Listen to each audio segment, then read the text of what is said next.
Good morning.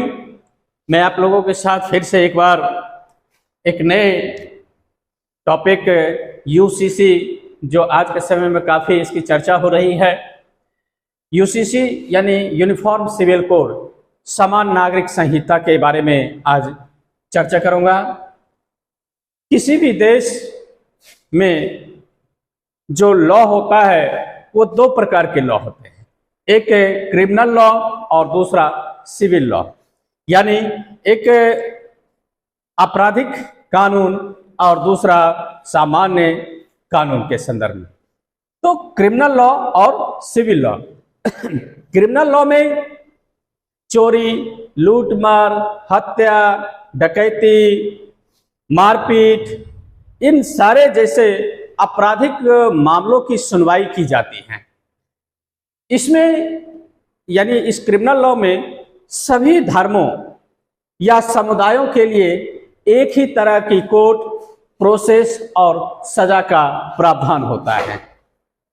शादी विवाह और संपत्ति से जुड़ा मामला सिविल कानून के अंदर आता है। सिविल कानून के अंदर शादी विवाह, संपत्ति से जुड़ा मामला आता है, जबकि क्रिमिनल लॉ के तहत जो है सो चोरी, डकैती, मारपीट, हत्या, इन सबों से संबंधित जो आपराधिक मामला होता है उसकी सुनवाई की जाती है। क्रिमिनल लॉ में सभी धर्मों या समुदायों के लिए एक ही तरह का कानून होता है, जबकि सिविल लॉ में अलग अलग धर्मों या अलग अलग संप्रदायों या अलग अलग समुदायों के लिए अलग अलग कानून है, जिसको कि पर्सनल एक्ट कहा जाता है या फिर पर्सनल लॉ के तहत उस पर काम किया जाता है। उस लॉ को पर्सनल लॉ कहते हैं। यानी भारत में अलग अलग धर्मों में शादी, परिवार और संपत्ति से जुड़े मामलों में रीति रिवाज, संस्कृति और परंपराओं का खास महत्व है। यही वजह है कि इस तरह के कानूनों में या इस तरह के कानूनों को पर्सनल लॉ भी कहते हैं। जैसे मुस्लिमों में शादी और संपत्ति का बंटवारा मुस्लिम पर्सनल लॉ के जरिए होता है। वहीं हिंदुओं में शादी हिंदू मैरिज एक्ट के जरिए होता है। इसी तरह ईसाई और सिखों के लिए भी अलग पर्सनल लॉ है। यूनिफॉर्म सिविल कोड के जरिए पर्सनल लॉ यानी कि सिविल लॉ में पर्सनल लॉ को खत्म करके सभी के लिए एक जैसा कानून बनाए जाने की मांग लगातार की जा रही है। यानी भारत में रहने वाले हर नागरिक के लिए निजी मामलों में भी एक ही समान कानून, चाहे वह किसी भी धर्म या समुदाय का क्यों ना हो, उसके लिए एक ही तरह का कानून सभी के लिए बनाने की बात की जा रही है। यूनिफॉर्म सिविल कोड में ये काफी विवाद है। हालांकि इस तरह की बातें, यूसीसी की बातें भारतीय संविधान के अनुच्छेद 44 में भाग 4 के तहत इसमें स्पष्ट रूप से बताया गया कि राज्य का यह कर्तव्य हो सकता है या राज्य चाहे तो देश में समान नागरिक संहिता लागू कर सकता है। और चूंकि हम लोग जानते हैं कि डायरेक्टिव प्रिंसिपल ऑफ पॉलिसी यानी कि भारतीय संविधान के भाग 4 में जो वर्णित राज्य के नीति निर्देशक तत्व है वह न्यायालय में अपरिवर्तनीय है।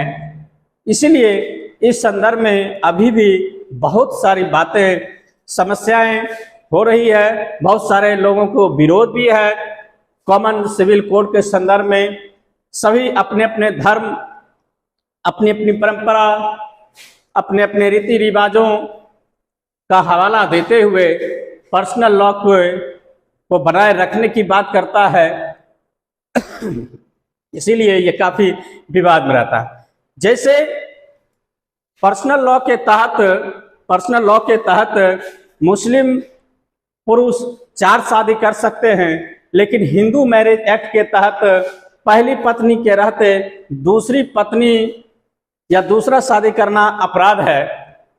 इसके लिए एक कानून बनाया जाएगा जिसमें सभी धर्म के लोगों के लिए एक ही समान का शादी विवाह या फिर संपत्ति के संदर्भ में एक ही समान जो है सो कानून रहेगा, क्योंकि अधिकांश देश, दुनिया के अधिकांश देशों में लगभग एक समान नागरिक संहिता है।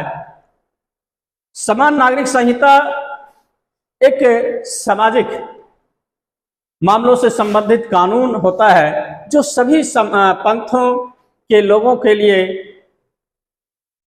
विवाह, तलाक, भरण पोषण, विरासत व बच्चा गोद लेने आदि में समान रूप से लागू होता है।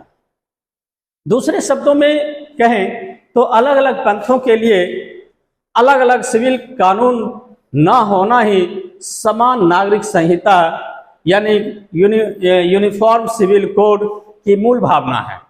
यह किसी भी पंथ या जाति के सभी निजी कानूनों से ऊपर होता है। 1930 ईस्वी में जवाहरलाल नेहरू, हालांकि उन्होंने एक समान नागरिक संहिता का समर्थन किया, उन्हें भी वरिष्ठ नेताओं द्वारा विरोध का सामना करना पड़ा। फिलहाल समान नागरिक संहिता भारत में नागरिकों के लिए एक समान कानून बनाने और लागू करने का एक प्रस्ताव है जो सभी नागरिकों पर उनके धर्म, लिंग और यौन अभिरुचि के परवाह किए बिना समान रूप से लागू होगा। वर्तमान में विभिन्न समुदायों के व्यक्तिगत कानून उनके धार्मिक ग्रंथों द्वारा शासित होते हैं। जैसे या यूं कहे कि अलग अलग धर्मों का अलग अलग व्यक्तिगत कानून है। जैसा कि मैंने अभी पहले भी चर्चा किया कि मुस्लिमों में एक पुरुष 4 शादियां कर सकती है, लेकिन हिंदू में एक पुरुष यदि एक पत्नी के रहते दूसरी शादी करता है तो पहली पत्नी से परमिशन लेना आवश्यक होता है। खैर, पूरे देश में समान नागरिक संहिता लागू करना भारत की जो अभी वर्तमान की जो सत्तारूढ़ नेशनल डेमोक्रेटिक अलायंस की जो सत्ता है उसके द्वारा किए गए विवादास्पद वादों में से एक है।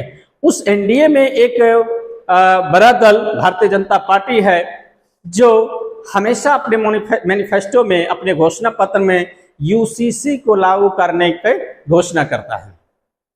यह भारतीय राजनीति में धर्मनिरपेक्षता के संबंध में एक महत्वपूर्ण मुद्दा बन जाता है और शरिया यानी इस्लामिक कानून को शरीयत यानी शरिया और धार्मिक रीति रिवाजों की रक्षा में भारत के राजनीतिक, वामपंथ, मुस्लिम समूहों और अन्य रूढ़िवादी धार्मिक समूहों और संप्रदायों द्वारा विवादित बना हुआ है। अभी व्यक्तिगत कानून यानी पर्सनल लॉ, सिविल लॉ का जो कहते हैं पर्सनल, या अभी पर्सनल लॉ सार्वजनिक कानून से अलग अलग है। इस बीच भारतीय संविधान के अनुच्छेद 25 से 28 जिसमें धार्मिक स्वतंत्रता के अधिकार की चर्चा है, तो अनुच्छेद 25 से लेकर 28 तक भारतीय नागरिकों को धार्मिक स्वतंत्रता की गारंटी देता है और धार्मिक समूहों को अपने स्वयं के मामलों का यानी अपने स्वयं के धार्मिक मामलों का प्रबंधन करने की अनुमति भी देता है। अनुच्छेद 25 में जैसा कि हम लोग जानते हैं कि हर किसी व्यक्ति को किसी भी धर्म को स्वीकार करने या अंतःकरण से उसे एक्सेप्ट करने की बातें कही गई है, वह उस धर्म का प्रचार प्रसार कर सकता है। तो इस तरह से अनुच्छेद 25 से अनुच्छेद 28 तक जो धार्मिक स्वतंत्रता की बात है वह भारत में धार्मिक समूहों को अपने स्वयं के मामलों का प्रबंध करने की अनुमति देता है। दूसरी ओर संविधान का अनुच्छेद 44 भारतीय राज्य से यह अपेक्षा करता है कि वह राष्ट्रीय नीतियां बनाते समय सभी नागरिकों के लिए राज्य के नीति निर्देशक तत्व और समान कानून को लागू करें। यानी कहने का मतलब है कि जब देश के लिए जब कोई बेहतर कानून बनाना है जिससे सार्वजनिक हित हो, तो ऐसी स्थिति में अनुच्छेद 44 के तहत यूनिफॉर्म सिविल कोड लागू कर सकता है। तो इस तरह की बातें भारतीय संविधान में डीपीएसपी के तहत भाग 4 में दिया हुआ है। समान नागरिक संहिता का उल्लेख भारतीय संविधान में भाग 4 के अनुच्छेद 44 में दिया हुआ है। इसमें नीति निर्देशक के तहत समान नागरिक कानून लागू करना हमारा लक्ष्य होगा।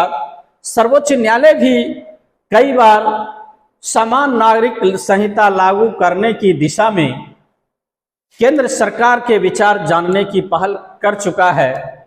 तो इस तरह से एक कॉमन प्लेटफॉर्म कानून के संदर्भ में लाने के लिए भारत में अक्सर ये पर्सनल लॉ को समाप्त कर एक कॉमन यानी यूनिफॉर्म सिविल कोड लागू करने पर चर्चा अक्सर चल रहा है। और अभी भी अचानक यह मुद्दा काफी जोर शोर से उठा है। इसलिए आज मैं यूसीसी के संदर्भ में ही चर्चा करने का प्रयास किया हूं।